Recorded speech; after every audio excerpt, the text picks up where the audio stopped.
bangsa manusia ini mengikutinya, barulah firman ini mengikuti lagi perkembangan daripada manusia itu. Tidak ada Tuhan berfirman begini contohnya. Daud, misalnya Daud ya, hantamlah pasukan sana misalnya. Tak ada sebabnya, gak ada kisahnya. Tiba-tiba Daud menerima firman, tertulis di kitab suci seperti itu ya. Contoh lagi, kalau kalian buka kitab Sabda, semua yang berwarna merah itu adalah ucapan Yesus langsung. Pertanyaan saya kawan, andai kata semua warna merah itu aja kita ambil dan kita buat sebuah kitab, Pak, saya tidak akan percaya sama Bible Injil itu. Kenapa saya nggak percaya? Loh, Yesus ngomong ini dasarnya apa? Kan harus kita tahu dasarnya apa. Tapi itulah hebatnya Bible. Dasarnya selalu ada. Dasar bicaranya dulu ada, barulah Yesus berkata. Ya, ada sebuah kisah manusia, kemudian datanglah firman Tuhan itu, diikuti. Tidak ada semua ucapan Yesus dikumpulkan, dirangkum. Itu namanya kitab rangkuman, kawan. Contoh, kita disuruh membuat sebuah tulisan. Kita rangkum bicara-bicara Yesus saja kita tulis. Kan itu rangkuman. Agar kesannya ini asli, kesannya ini dari Tuhan.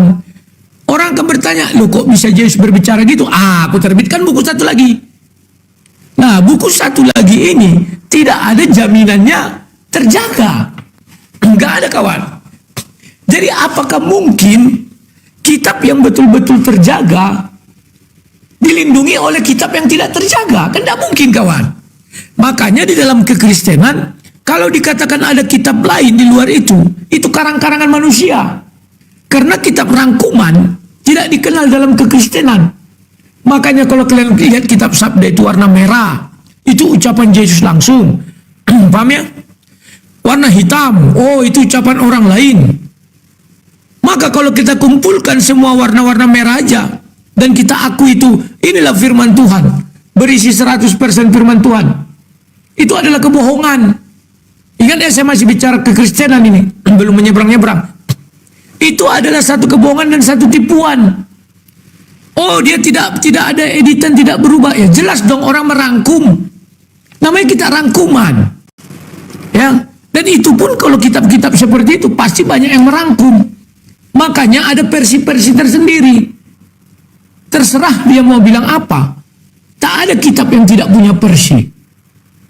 Itu saya percaya itu, kawan. Karena tulisan tangan manusia pasti ikut campur di dalam kitab itu. Pikiran manusia pasti tertuang di dalam kitab itu. Siapa penulisnya pasti terpengaruh dengan pikirannya ke dalam tulisan itu. Ya kawan-kawan ya, ingat, nanti kita buktikan. Terima kasih. Gas. Oke. Tepuk tangan. Ya, ucup lagi.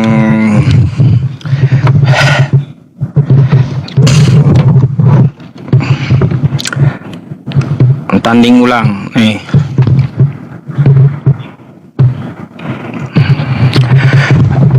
Begini ya Bang Rudi ya, tentang yang dijelaskan oleh Bang Rudi ya, tidak mungkin 100% firman Tuhan. Wah. Waduh. Coba Bang Rudi ya, lihat dulu kitab Anda itu seperti apa gitu. Kitab Anda itu kan di kanon ya. Bahkan kalau kita merujuk ke Lukas 1 sampai 3, kitab Anda itu kitab wartawan, kitab penyelidikan Lukas. Ya, nggak bisa disebut sebagai kitab suci. Karena apa? Standar dari kitab suci itu adalah apa? Firman Tuhan semesta alam. Nah, tapi Bang Rudi ngotot gitu. Waduh. Yang ngambil dari kesaksian pun juga dijadikan kitab suci, nggak masuk gitu, nggak masuk Bang Rudi. Ya, yang namanya kitab suci itu adalah murni firman Tuhan dan pasti terjaga gitu oleh Tuhan. Nah, kitab apa yang terjaga sampai sekarang tidak bisa diubah-ubah, yaitu Al-Quran. Ya. Nah, kayak gitu. Saya ada pertanyaan kepada Bang Rudi ya. Kata Bang Rudi ya, kalaunya di tempat Bang Rudi itu dalam Kristen itu lengkap ya, semuanya ada dan terbukti. Bang Rudi, sebelum kita membahas isi Bible, saya mau minta Bang Rudi ya, nih, saya buka sebuah kodek ya, kodek Sinaiticus ya. Ini Yohanes 8 ya. Ini dari 12 Bang Rudi ya, dari 12. Terus ya, kalau kita lihat di Alkitab Sabda ya teman-teman ya, Yohanes, mana Yohanes 8 tadi ya, 8.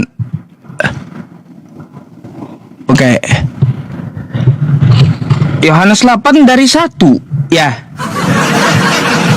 Nah, kalau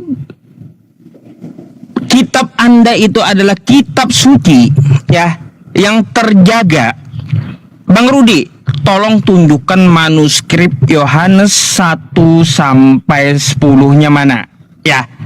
Atau ini firman siapa ini ya? Firman siapa ya? Kok tiba-tiba ada ayat satunya padahal di kodeknya nggak ada gitu ya. Di kodeknya 12 nih ya teman-teman ya. Ya, 12 ya. 12. Ternyata di LAI dari 1 gitu. Nah, jadi ini firman siapa ini ya? Itu saya minta tunjukkan manuskripnya mana ya. Untuk masalah pertanyaan saya yang ini, Bang Rudi, saya harap Anda bisa memakai data ya. Jangan beriman buta gitu ya. Nggak bisa beriman buta. Kalau kita mau bahas seperti itu ya, kita akan pertanyakan gitu.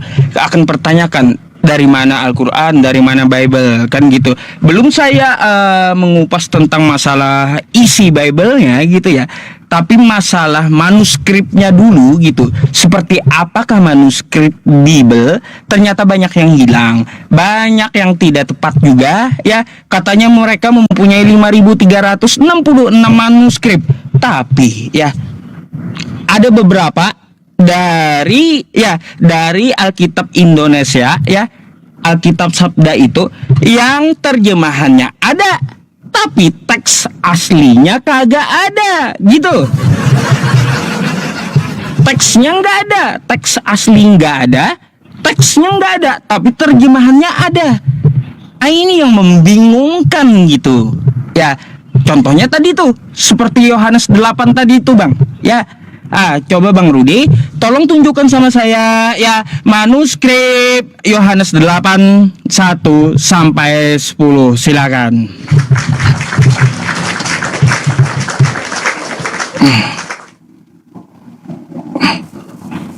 Oke, terima kasih.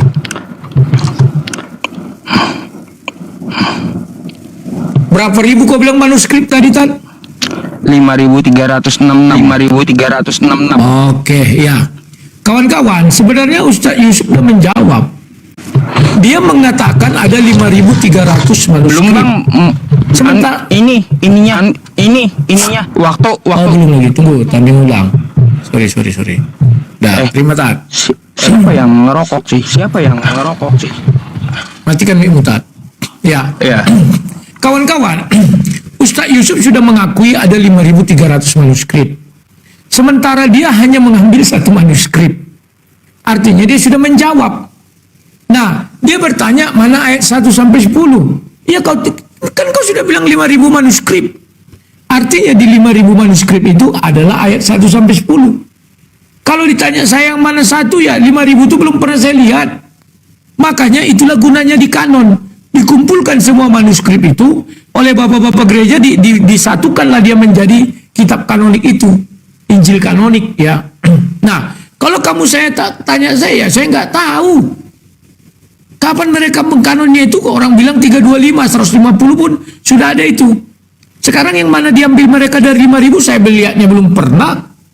Ya, nah, sama juga dengan Ustaz Yusuf. Ketika dia menunjukkan kitab Birmingham, itu nggak ada kata ayat, nggak ada nama surah. Kok tiba-tiba ujuk-ujuk sekarang ada nama surah, ada nama ayat? Dasarnya dari mana? Ya, nah, makanya aku bilang kawan-kawan, untuk mereka mengetahui bagaimana surah-surah ini turun, itu bukan langsung dari langit jatuh jadi kitab, kawan. Enggak. Dan Allah atau malaikat Jibril menyampaikan itu, atau Allah tidak ada berkata surat Al-Baqarah 1. Bisa enggak Yusuf membuktikan bahwa Allah berfirman surat Al-Baqarah 1? Saya ingin tahu. Dan nama-nama surah itu siapa yang buat? Karena bagi saya itu nggak masuk di akal. Kalau Bible ditulis misalnya oleh Yesaya, karena firman itu turun kepada Yesaya menuliskannya. Paham ya? Sehingga kitabnya namanya kitab Yesaya. Nah sekarang ke Al-Quran. Al-Quran turun kepada Nabi Muhammad 114 surah. Apakah Allah berfirman surah pertama? Atau misalnya An-Nisa 1. Apakah Allah berfirman begitu? Kan tidak. Aku yakin jawabanmu tidak. Tapi kalau memang Allah berfirman begitu, ya buktikan tak. Saya ajak logika kalian saja bermainnya. Kemudian dia mengatakan gini, bahwa kitab itu tidak bercampur. Tadi ingat ya pembukaannya tidak bercampur, murni firman Tuhan. Saya lucu, coba buka surah 3 ayat 144 tak. Surah 3 ayat 144. Ini sederhana aja tak logikanya. Muhammad itu tidak lain hanyalah seorang rasul. Allah berfirman kepada siapa ini? Kepada Muhammad. Atau kepada siapa? Muhammad itu tidak lain hanya seorang rasul. Sungguh telah berlalu sebelumnya beberapa orang rasul. Apakah jika dia wafat atau dibunuh kamu berbalik ke belakang atau murtad? Katanya, barang siapa yang berbalik ke belakang maka ia tidak dapat mendatangkan mudarat kepada Allah sekalipun, sedikit pun, dan Allah akan memberi balasan kepada orang-orang yang bersyukur. Menurutmu ayat ini, surah ini disampaikan kepada siapa? Kalau kau bilang kepada Muhammad, Muhammad itu tidak lain hanya seorang rasul. Allah berfirman kepada Muhammad atau kepada orang banyak. Banyak lagi ayat-ayat seperti itu. Terus kamu kan percaya hadis, Tad. Coba kamu lihat, cari dulu saya satu surah di dalam Quran di mana Allah mengatakan hadis itu terjaga. Saya ingin tahu. Jangan-jangan maksud surah 279 salah satunya adalah hadis. Karena ditulis tangan manusia dan diakui itu adalah wahyu Allah dan dijual dengan harga murah, banyak di buku-buku. Dan hadis itu muncul jauh hari sekarang. Kemarin-kemarin abad ke berapa ya? 9, 10 sampai 15 pun masih ada hadis. Coba kau carikan saya satu surah di mana Allah berfirman dia menjaga hadis, bahwa hadis itu tidak terjamah tangan manusia, bahwa hadis itu tidak diubah-ubah. Jikalau itu tidak ada, maka boleh saya pastikan hadis yang kalian baca sekarang gak bisa dicari sumber kebenarannya dari Allah. Karena tidak ada janji Allah dalam Quran, tidak ada pernyataan Allah dalam Quran. Tapi kalau ada, tunjukkan kepada kami semua. Kalau Bible itu jelas tak ada kisah manusia, firman Tuhan, dan kisah manusia yang mengikutinya. Paham ya Tetang? Jadi tidak ujuk-ujuk ada begitu saja, enggak. Dan dikarang-karang ceritanya biar mirip, biar cocok atau cocokologi. Terima kasih. Oke.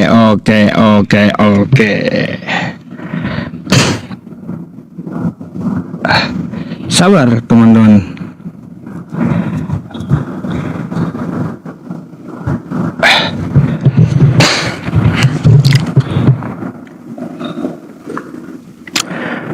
Bang Rudi, tadi saya meminta manuskrip, kagak ada ditunjukin. Iya, dari 5.366 manuskrip itu Bang Rudi ya, Itu nggak ada Yohanes 8 dan Markus yang lainnya, nggak ada. Markus 16 nggak ada juga. Gitu. Yang 5366 itu ya tidak ada Yohanes 8 1 sampai 10. Makanya saya minta carikan sama Bang Rudi ya manuskrip teks aslinya Yohanes 8 1 sampai 10 gitu. Ya, ini kodeks ya teman-teman. Saya cuma minta Bang Rudi di kodeks mana dia dapat gitu loh ya. Yohanes 8 bab 8 ya teman-teman ya. Ini 12 ya. Dari 12 ya. Tiba-tiba dari LAI ini dari jadi satu gitu ya. Ini firman siapa sih 1 sampai 10 ini ya? Maka dari itu coba tunjukkan ya teks asli manuskripnya kayak gimana itu 1 sampai 10 itu. Itu yang saya minta Bang Rudi, bukan berapa tadi manuskripnya? 5366. Katanya ada di situ. Bukan, nggak ada di situ, nggak ada. Nggak ditemukan itu yang Yohanes 8 itu ya. Makanya saya mau tanya itu di mana ya letak dari manuskrip Yohanes 8 nomor 1 sampai 10. Gak mungkin dong kita beriman buta, imani saja, imani terjemahan. Masa teks aslinya kagak ada teman-teman, tiba-tiba ada terjemahannya. Macam mana? Teks asli nggak ada, tiba-tiba ada terjemahannya, diimani terjemahannya pula. Itu masalahnya. Agar tidak beriman buta, makanya saya minta sama Bang Rudi gitu. Untuk apa? Untuk menunjukkan mana manuskrip Yohanes 8:1 sampai 10. Itu yang saya minta. Bukan berarti Anda beralibi dari 5366 itu ya. Sudah ada tuh di situ. Tunjukkan ya, tunjukkan. Itu yang saya minta kepada Anda. Ya, begitu Bang Rudi. Ya, kalau tidak dapat ditunjukkan berarti apa? Betul ya kata Allah Subhanahu wa taala ya teman-teman. Di dalam Quran surah Al-Baqarah ayat 79, fawailul lil ladzina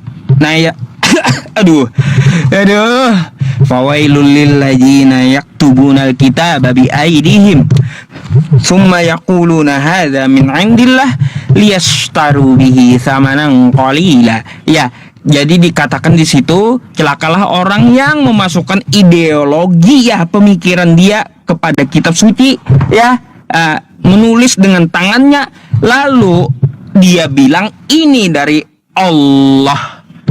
Terbukti itu berarti ya.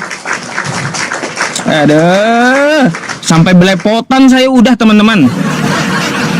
Iya, saya hanya minta itu aja, saya nggak tuntut banyak sama Bang Rudi. Satu pertanyaan saya dulu ya, saya mau Bang Rudi tunjukkan apa yang saya tuntut gitu. Ya kalaunya manuskrip Al-Quran, silahkan Bang Rudi kalau maunya menuntut saya, silahkan juga gitu ya. Manuskrip Quran saya lengkap gitu ya. Gitu. Ada sama saya. Jadi seperti itu. Dah, itu aja Bang Rudi ya. Jangan ngeles kesana kemari gitu. Dari 5366 manuskrip itu nggak ada Yohanes 8:1 sampai 10. Jadi, kalaunya tidak ada teks aslinya, tiba-tiba ada terjemahannya, diimani Kristen pula, itu firman siapa? Firman siapa itu? Firman LAI. Ya, tolong dibantu dijelaskan. Terima kasih.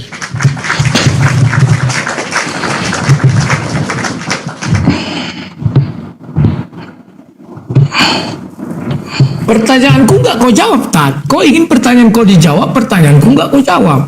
Pertanyaannya apa? Carikan saya satu ayat dari Quranmu yang mengatakan bahwa hadis itu terjaga. Tidak tersentuh tangan manusia. Oh, enggak ada. Ya udah. Yang kedua yang kutanya tadi itu surah 3 ayat 144 itu Allah berkata kepada siapa? Oh ya, habis ini saya lengkapi itu, Bang. Saya lengkapi itu, Bang. Oke, iya, terima kasih. Nah, pencet ya. Oke. Sebenarnya tadi saya sudah menjawab, dia aja yang tidak mengerti. Kan sudah saya bilang, dari 5.000 itu saya belum pernah melihat semuanya. Jadi kalau ditanya yang mana ya saya nggak tahu, saya bilang. Kenapa saya nggak tahu? Karena itu kan yang mengkanon itu bapak-bapak gereja. Kalau saya bilang dari papirus 39, apa saya bisa membuktikan itu? Saya nggak tahu. Melihatnya pun belum pernah. Ya, ini kalau kau mau cari-cari, dibilang ini, itu diambil dari mana? Papirus nomor 39. Jadi papirus itu banyak, Tat. Yang mana satu aku mau buat sama kau, mau kubukakan. Paham ya? Jadi kami itu sudah di kanon ya. Itulah yang kami pegang. Tak mungkin orang itu mengkanon tanpa dasar, Tat. Sama dengan kau kalau ku minta, paling kau hanya punya kitab yang ada paling tua itu kan Birmingham. Lebih tua ada? Nggak ada. Lebih itu kan dibuatnya setelah jauh hari.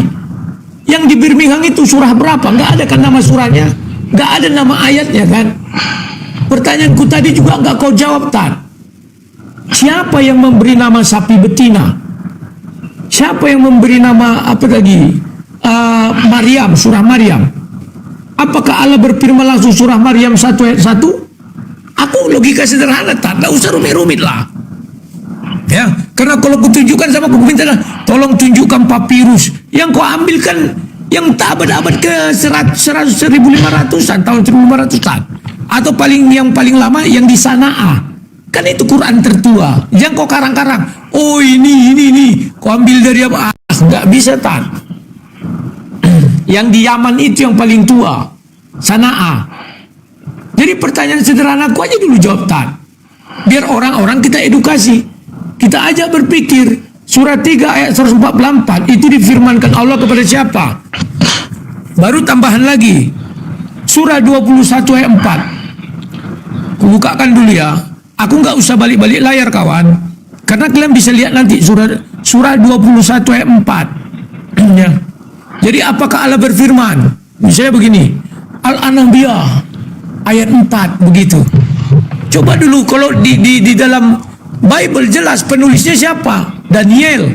Artinya Allah berfirman kepada Daniel dan ada kisah manusia yang mengikutinya. Maka Daniel menulis surah 21 ayat 4. Berkatalah Muhammad. Ini disampaikan kepada siapa ini? Ucapan Muhammad disampaikan Allah kepada siapa?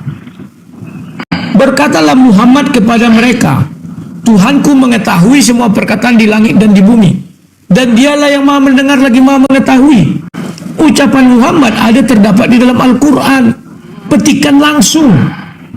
Ngerti bahasa Indonesia petikan langsung kan? Apakah Allah penyampai firman Muhammad? Apakah Allah penyampai ucapan Muhammad? Belum lagi kalau kita ambil ucapan iblis. Apakah Allah menyampaikan ucapan iblis? Coba dulu pikirkan, tak? Ini diucapkan kepada siapa? Berkatalah Muhammad. Siapa yang berkata? Muhammad? Atau Allah yang berkata, tak?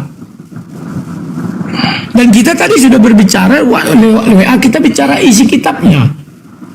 Bukan, wah ini mana papirusnya, nggak tahu lah aku. Sama dengan kau pun nggak tahu. Yang kau buka itu kan kau kasih dari internet. Yang kebenarannya belum tentu 100%. Isi kitabmu itu aja kita bahas. Kau bahas bagaimana isinya. Caranya gimana? Kayak aku bilang tadi. Apakah Allah berfirman? Surah 1 sampai 114 itu. Contoh, Maryam 1, Maryam 2, Maryam 3, Maryam 4. Siapa yang menomor-nomor itu? Kan sederhana, tak?